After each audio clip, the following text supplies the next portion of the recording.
Meu irmão, minha irmã, uma boa noite para você, a paz do Senhor Jesus. Que alegria que nós estamos mais uma vez na casa do Senhor.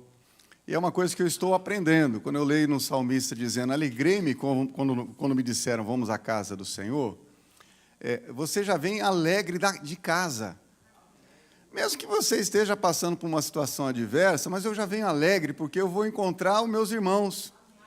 E, aliás, é um povo cheiroso aqui, gente. Quando eu dou um abraço no irmão, a gente vê como o povo se perfuma aqui. Uns estão usando Avon, outros usam Rexona. Mas, enfim, mas é cheiroso demais. Isso é bom demais. E, claro, estamos aqui para cultuar, adorar e engrandecer o nome do nosso Deus. Estamos aqui por causa dele. Ele que nos chamou. Ele que nos trouxe até aqui. Quero convidar você a abrir sua Bíblia no livro de Tiago, capítulo 5. Livro de Tiago, capítulo 5. Eu quero ler com você do versículo 13 até do versículo 18. É um texto que você já conhece. Quem sabe você já estudou, você já ministrou a palavra em cima desse texto. Quem sabe esse texto já falou com você em outros momentos. Mas a palavra de Deus sempre se renova para com as nossas vidas. Deus tem um jeito certo de falar com a gente, fala a verdade. Eu não sei no teu caso, mas tem momentos na minha vida que Deus gosta de puxar a minha orelha. Alguém já recebeu um puxãozinho de orelha de Jesus ou não? É bom demais. Tipo, puxa de novo, Jesus. Né? Eu estou precisando mais. Que o Senhor puxe mesmo. Né? Mas claro que tem momentos que o Senhor vem, conforta e consola os nossos corações. Ele é Deus, Ele é Pai. Tiago, capítulo 5, verso 13, diz assim a palavra do Senhor. Está alguém entre vós aflito? Então ore. Está alguém contente, alegre? Então cante louvores. Está alguém dentre vós que esteja enfermo, doente? Então chame os presbíteros, os líderes da igreja, e orem sobre ele, ungindo-o com azeite em nome do Senhor. E a oração da fé salvará o doente, salvará o enfermo. E o Senhor o levantará, e se houver cometido pecados, se-lhe-ão perdoados. Confessai as vossas culpas uns aos outros, e orai uns pelos outros, para que sareis. A oração feita por um justo pode muito em seus efeitos. Elias, ele era um homem sujeito às mesmas paixões que a gente, que nós. E orando, ele pediu a Deus que não chovesse, e não choveu por 3 anos e 6 meses. E não choveu sobre a terra. E orou outra vez, e o céu deu chuva, e a terra produziu o seu fruto. Louvado seja Deus pela sua palavra, e todos nós dizemos, amém. Eu não sei você, eu acho que você deve ter alguma afinidade, ou certo gosto, ou certa paixão, ou alguma coisa que lhe atrai em algum dos livros da Bíblia. Alguém pode, claro, dizer, não, eu sou apaixonado desde Gênesis a Apocalipse. Claro, somos apaixonados porque é a palavra de Deus. Mas deve ter algum livro da Bíblia que te chama a atenção.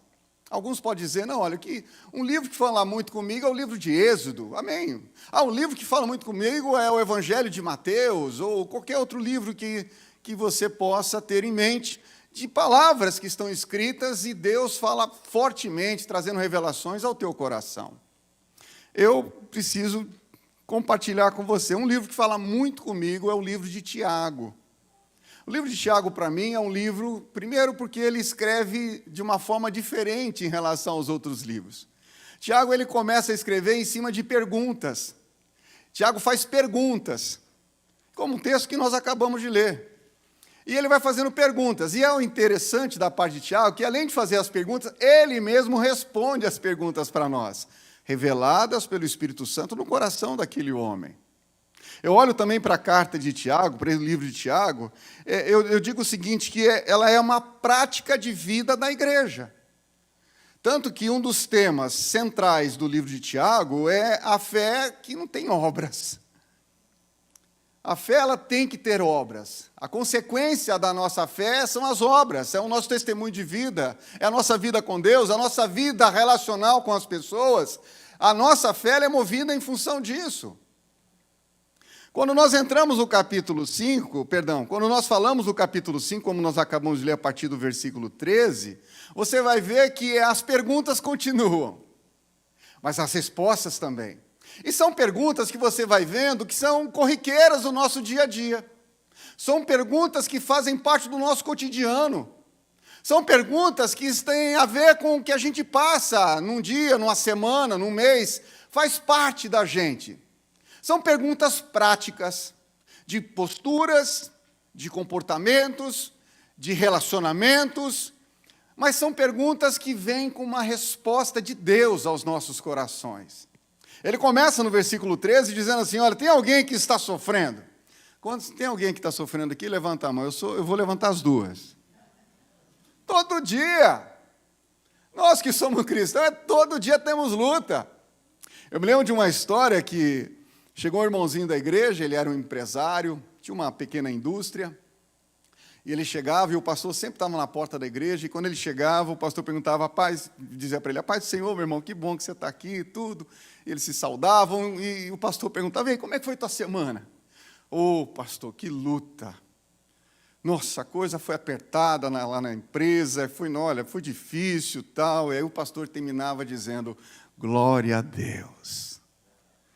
Passava outra semana, o pastor logo à frente ali estava, e quando ele chegava, ele cumprimentava o pastor, e o pastor fazia a mesma pergunta, como é que foi sua semana, meu irmão? Pastor, essa semana foi pior do que a semana retrasada. Parece que a bruxa estava solta. A coisa pegou lá em casa, a coisa pegou lá na empresa, a coisa pegou lá no banco. Pastor, não sei, tem coisa que eu não sabia nem o que fazer. São coisas que acontecem com a gente, né? E o pastor dizia para ele, glória a Deus. Passou outra semana, o irmão veio para o culto, graças a Deus, veio para o culto. Quando chega na porta, está ali o pastor dando a saudação para ele, e o pastor vai na pergunta, e aí, querido, como é que foi tua semana? E ele falou, pastor, foi uma maravilha, foi uma calmaria, foi uma tranquilidade. Aí o pastor respondia para ele, meu irmão, precisamos orar mais. Queridos, a gente passa por lutas todos os dias, a gente sofre todos os dias. E quando o Tiago faz essa pergunta, olha, tem alguém aqui na igreja que está sofrendo? Eu já levantei a mão, você já levantou a mão, e ele vai dizer o seguinte para você, ore. Tenha uma vida de oração. Busque a Deus. Busque a presença do Senhor. Queridos, eu vou ser sincero, eu não estou desde o início dessa igreja, mas o fato dessa igreja ter um dia da semana que se chama culto de oração, olha, entre nós, era o dia que a igreja teria que estar mais cheia. Queridos, não estou chamando a tua atenção, não estou te exortando, mas eu queria fazer um comparativo. Nós já tivemos a oportunidade de conversar com membros, com líderes da igreja lá do David Honshu, lá da Coreia do Sul. Há uns 10 anos atrás, 12 anos atrás, nós estávamos no sertão nordestino. E veio um grupo lá da Coreia do Sul, e eles vieram dar uma palestra para nós lá na região de Fortaleza. E fomos para lá participar de um congresso final de semana. O que mais me chamou a atenção, que eles têm um trabalho que começa às 5 horas da manhã, e é um culto de oração. E quando as pessoas... E lotam, o estacionamento fica cheio. Eu creio que o pastor já esteve lá. E o que eu estou falando para você é o que o pastor Nilson está confirmando, ele está balançando a cabeça assim, e é o que o pessoal falava. E eles diziam para nós, é o culto que mais enchia, o culto de oração. É o lugar, é o momento onde as pessoas, antes de ir para o trabalho, antes de ir para a escola, antes de ir para a faculdade, eles iam para a igreja. E lotava. E como é que era o culto? Todo mundo estava orando. Teve um dos pastores que trouxe a equipe, por sinal ele é brasileiro, e ele foi para lá e trouxe uma comitiva de lá. Trouxe um grupo de 5, 6 pessoas de lá, coreanos. E eu me lembro que esse pastor, ele contou para nós o testemunho dele.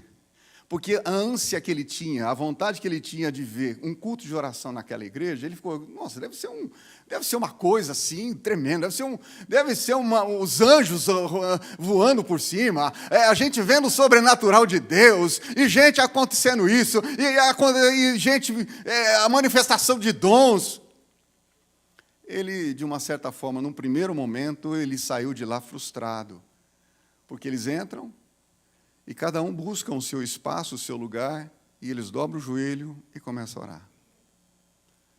Meia hora, 1 hora, 1h30, 2 horas.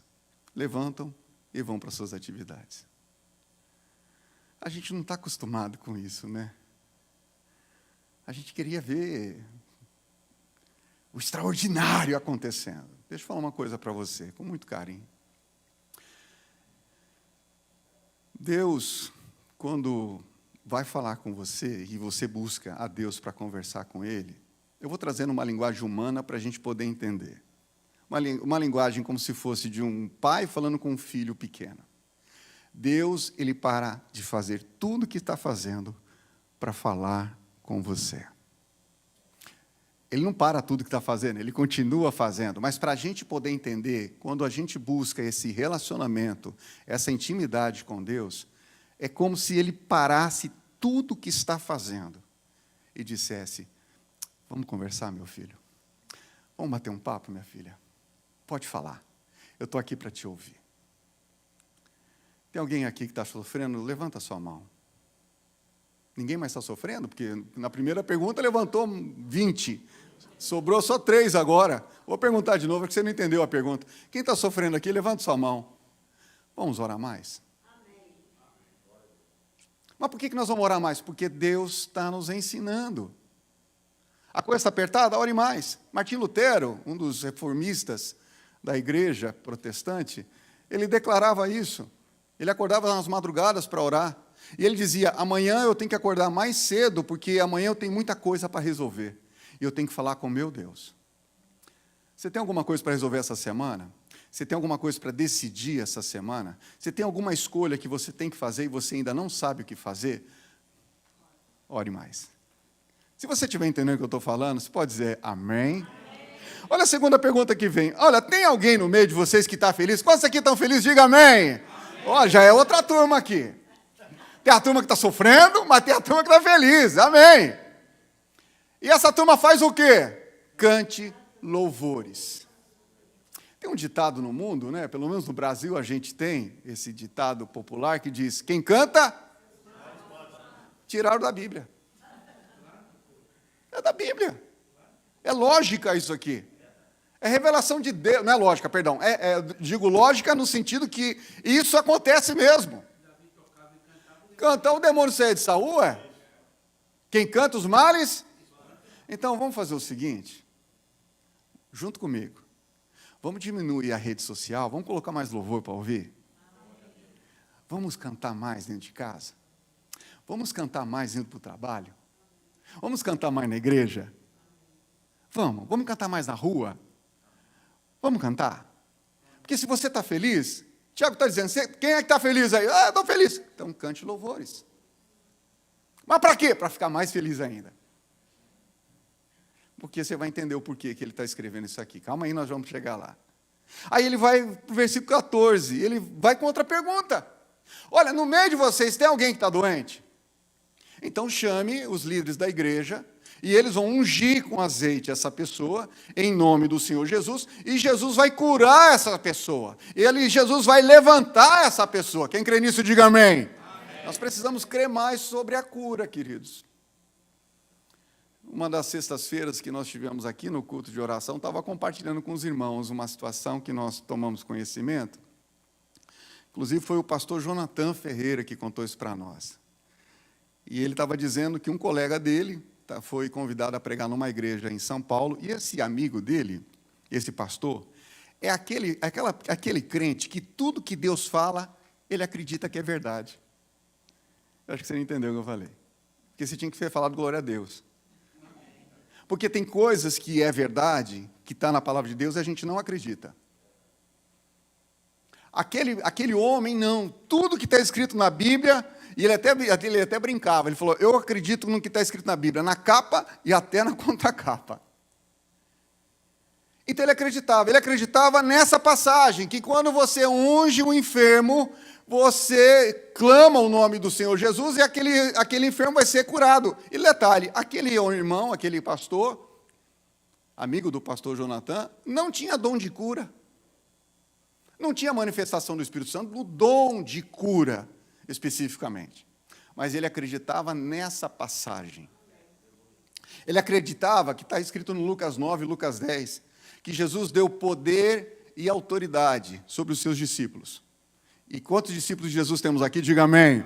Somos discípulos de Jesus. Ele já nos delegou esse poder e autoridade para expulsar demônios e curar os enfermos. Ah, mas eu não tenho dom de cura. Mas Ele te deu poder e autoridade para curar os enfermos. Eu tenho que crer nessa verdade. E conta o pastor Jonathan que esse pastor foi pregar e aí, no final do culto, ele falou assim, gente, tem alguém, no final da mensagem, falou, eu queria orar por pessoas que estão com alguma dor, ou pessoas que estão enfermas, que estão doentes, por favor, venha à frente. Metade da igreja veio para frente. Acho que se eu fizer isso no final do culto, acho que vai vir metade da igreja para frente. Metade da igreja estava doente. Então, aí conta essa história que tinham pessoas que estavam com dor de cabeça dentro do culto. Pessoas estavam com dor no joelho dentro do culto. Me lembro do diácono Souza. Pessoas com dor nas costas, na coluna, dentro do culto. Pessoas com dor na barriga dentro do culto. E pessoas enfermas, passando por um tratamento, coisa assim. E aí ele pediu para que as pessoas que não vieram para frente, falou, vem aqui que vocês vão me ajudar a interceder. E as pessoas foram se colocando lado a lado, e ele fez uma oração, e as outras impuseram as mãos, e eles creram no poder do Espírito Santo, e ele orou em nome do Senhor Jesus, e aí quando ele terminou a oração, ele falou, quem aqui parou de sentir dor? Ah, eu já não tenho mais dor de cabeça, glória a Deus, não tenho mais dor nas costas, glória a Deus, não sei o que lá, glória a Deus, glória a Deus. E ele falou, então você que recebeu a cura do Senhor, volta para o banco. Foi todo mundo para o banco, só ficou uma pessoa na frente. Aí ele estava no púlpito, ele desceu, fui falar com o irmão, a esposa do irmão estava do lado, ele chegou assim, o senhor está passando mal? Eu falei, não, eu tenho uma enfermidade. Aí, o que o senhor tem? Eu sou cego. E o senhor falou quem estava doente, eu vim aqui na frente. Ele falou, então nós vamos orar.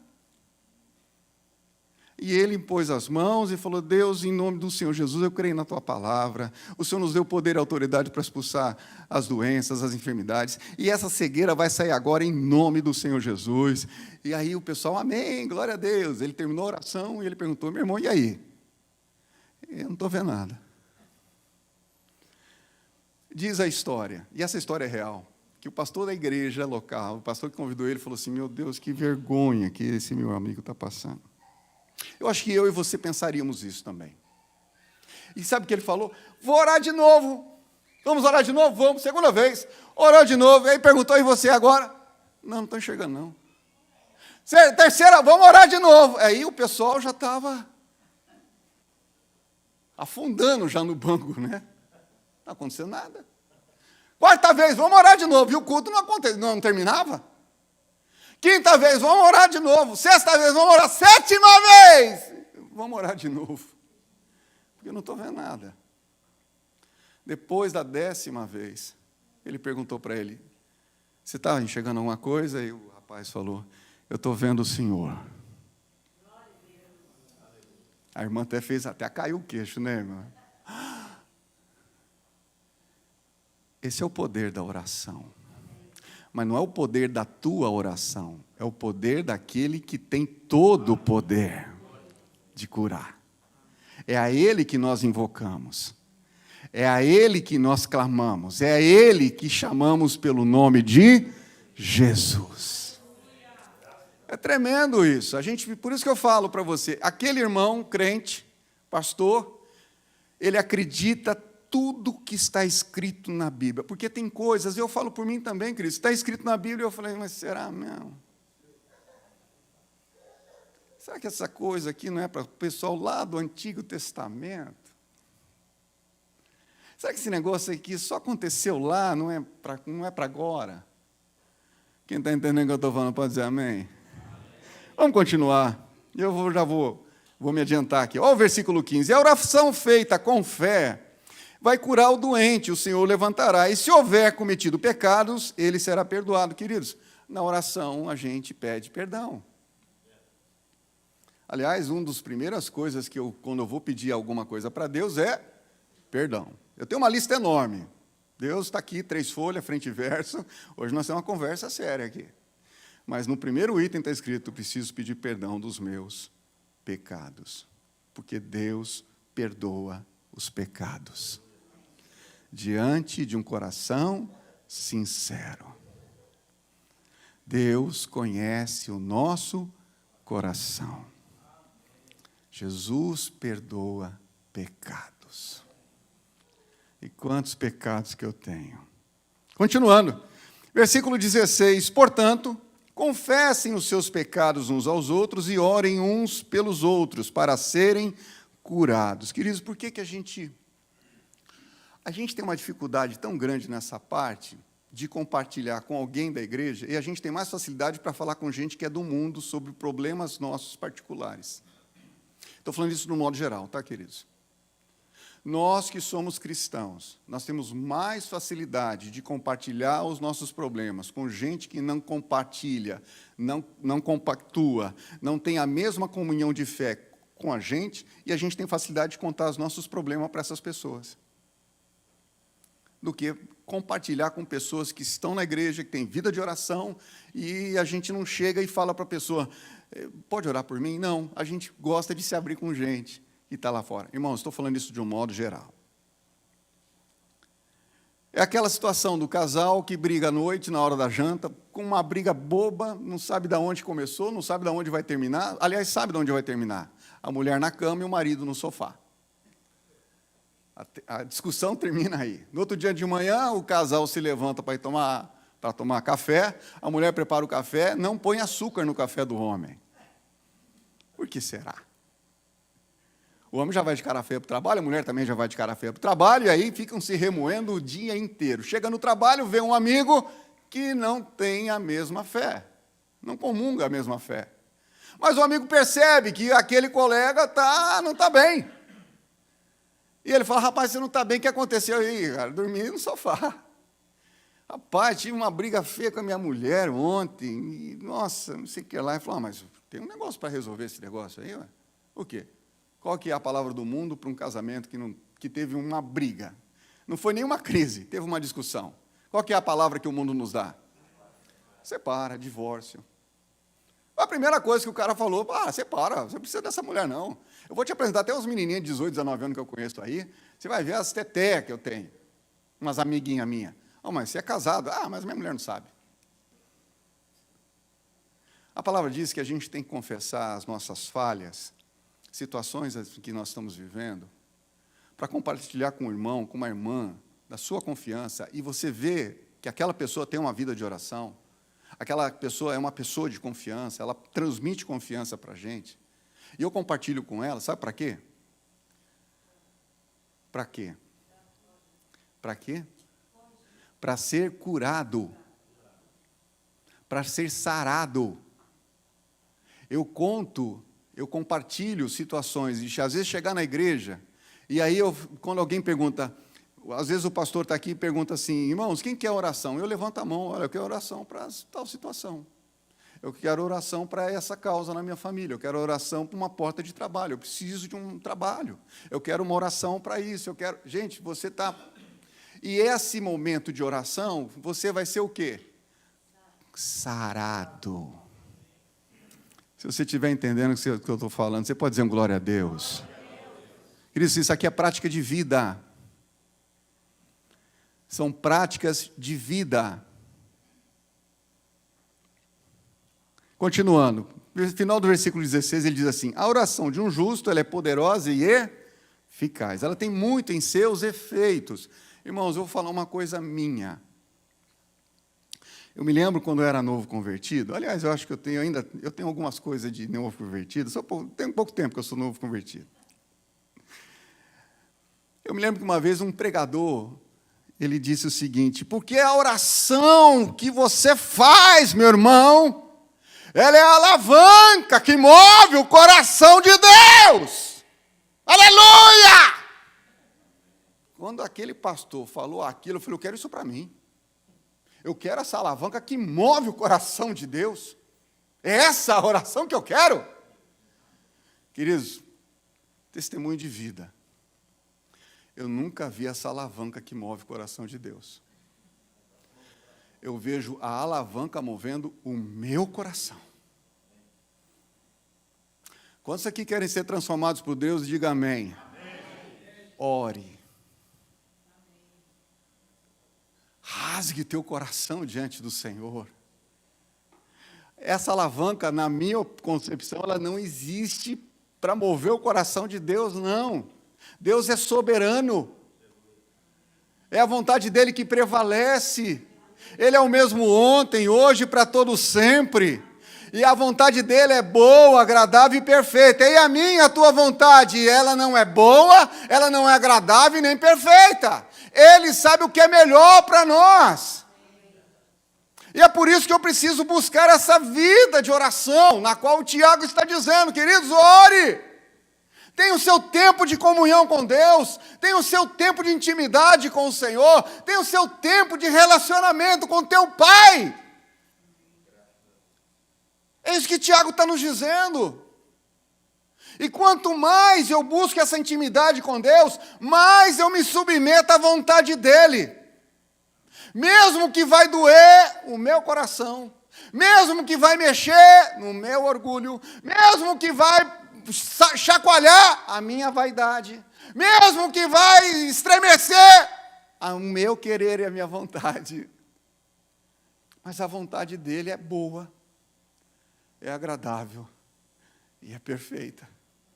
Se a gente cresce nessa passagem, queridos,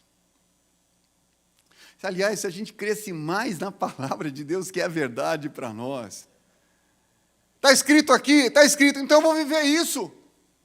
Está escrito isso aqui, que o Senhor é meu pastor e nada me faltará, eu vou viver isso na minha vida.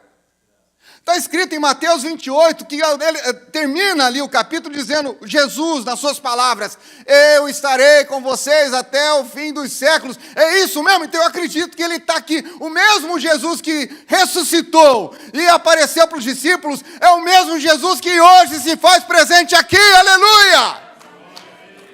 É isso que eu e você, pode dar uma salva de palmas para Jesus, é para Ele. É isso que eu e você precisamos crer, acreditar. Eu penso comigo que muitas vezes a gente não tem uma vida de oração, porque muitas vezes a gente não crê no que está escrito aqui dentro. E aqui é verdade. Aliás, Ele é a verdade. Ele é o caminho. E Ele é a vida. E Ele termina dizendo o seguinte, isso para nós, ninguém vai ao Pai, não! Ninguém vem ao Pai. Vou trazer agora no inglês, ver se eu estou certo. Ninguém go ao Pai. O go é vai, tá, gente? Vou traduzir. As pessoas não sabem inglês aqui, eu tenho que traduzir. Não é? Jesus está falando, mas você quer conhecer o Pai? Vem! Ou seja, come, entendeu? Come. Não é go, é come. Ninguém vai ao Pai. Ninguém vem ao Pai. Eu quero conhecer o Pai. Então você precisa conhecer Jesus. É Jesus que vai nos apresentar quem é o Pai. É Jesus que vai nos revelar, e Ele revela nos 4 evangelhos, quem é o Pai. O meu Pai, o meu alimento é fazer a vontade do meu Pai. Eu estou com o meu Pai, o meu Pai está comigo. Filipe, um dos discípulos de Jesus, chega, Senhor, apresente para nós o Pai. Filipe, olha para mim, há quanto tempo estou com vocês? Olha aqui para mim, o Pai está aqui comigo. O meu testemunho de vida revela que o Pai está comigo, que eu que sou filho, você que é filho, você que é filha. O meu testemunho de vida revela que o Pai está com a gente. Quem está entendendo, diga amém. E aí, para terminar, ele diz no versículo 17, Elias, ele era um homem que nem a gente.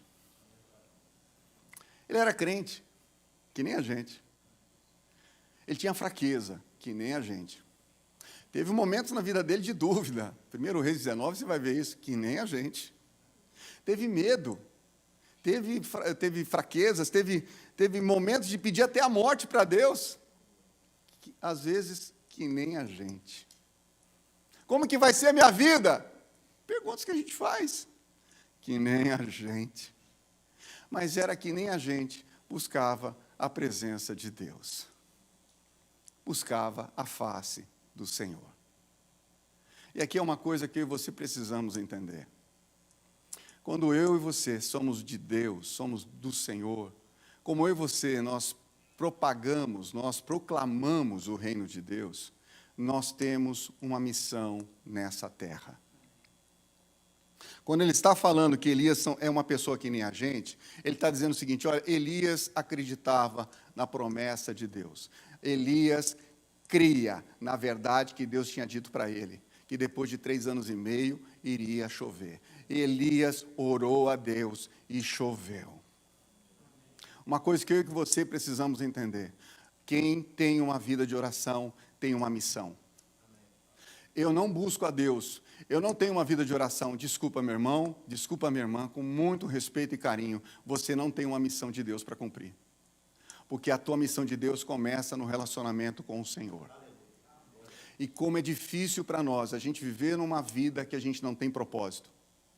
Como é difícil viver uma vida aqui nessa terra, na qual nesses últimos dias são tempos difíceis que estamos vivendo. Na qual a própria palavra do Senhor diz que nós vivemos momentos e temos dias que são maus. Na qual a própria palavra do Senhor nos revela que o mundo jaz no maligno. E muitas vezes a gente está dizendo aqui, não, mas vamos orar para melhorar. Olha, vai melhorar de um lado, mas vai piorar do outro. Porque quando nós não temos esse entendimento da missão que eu e você temos nessa terra, a favor do reino de Deus, a favor da vontade de Deus sobre nossas vidas, nós somos pessoas insatisfeitas. Nós nos tornamos pessoas incompletas. Buscamos em outras coisas. Buscamos em coisas materiais, buscamos no trabalho, buscamos nas coisas em relação à família, buscamos até nos filhos, para tentar completar esse vazio que está aqui dentro. Mas o vazio que muitas vezes está aqui dentro, não é você que é crente, eu que sou crente, Deus está aqui, o Espírito de Cristo está em nós, aleluia. Mas está faltando algo mais. O que é esse algo mais? É o cumprimento da missão que eu e você precisamos ter. E qual que é o nosso cumprimento dessa missão? Proclamar o reino de Deus. Mas como é que eu proclamo o reino de Deus? Crendo no que está escrito aqui, vivendo o que está escrito aqui. A partir que eu e você vivermos o que está aqui, que são as verdades da parte do Senhor, para com a minha vida e para com a sua vida, nós estaremos completos. Nós estaremos saciados, porque Deus nos deu a missão. Eu acho interessante quando você vai em algumas companhias, tem uma placa lá, quando você chega na recepção, no hall, está lá uma plaquinha lá, missão da companhia, visão, e está escrito lá, qual que é a missão da companhia. Jesus tinha uma missão nessa terra. Salvar, ele veio buscar e salvar os perdidos. Quantos aqui são perdidos? Eu sou um deles. Eu sei de onde eu vim. Muitos aqui podem dizer, não, mas eu vim no lar evangélico. Gente, eu não vim no lar evangélico, eu sei de onde Jesus me tirou. Eu sei de onde Jesus me tirou. Ele me deu uma missão. Faça o bem. Faça aquilo que você gostaria que as pessoas fizessem para você. Cuide das pessoas. Invista nas pessoas. Ore pelas pessoas. Ora a favor de vidas. Eu vou falar isso com muita certeza no meu coração. Todos que estão aqui, que são convertidos, todos, não é a maioria não, todos, alguém orou por você. Alguém da tua família, alguém da igreja, na qual você morava perto da igreja, alguém orou pelos vizinhos e você era um dos vizinhos da igreja. Um colega, uma colega sua no seu trabalho, alguém que não te conhecia, mas falando, Deus, aquela pessoa que está passando lá na rua, era você, era eu. E aquele crente falou, Deus, salva aquele rapaz. Uma oração. Tem grande o quê? Tem muitos em seus efeitos. Queridos, vamos orar mais. Vamos participar mais das atividades, dos trabalhos da igreja, que a igreja oferece para nós. A gente precisa estar mais ligado a essas coisas. Nós estamos vivendo os últimos dias, meu irmão, minha irmã. Nós estamos vivendo tempos difíceis, meu irmão, minha irmã. Mas a palavra de Deus foi tão clara, ela é tão clara para nós. Precisamos estar mais juntos, precisamos caminhar juntos, mais de perto. Precisamos compartilhar e dizer, ora mais por mim. E eu termino contando uma situação que aconteceu comigo há uns tempos atrás, morando aqui nos Estados Unidos, o ano passado. Eu estava vivendo uma angústia muito grande no meu coração, muito grande, ao ponto que meu coração apertava, de ficar assim, de faltar ar para mim.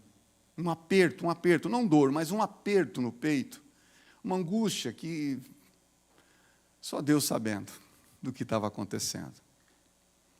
Eu só pedi uma coisa para Deus na minha oração: Deus, me ajuda a sair dessa. Essa era a minha oração.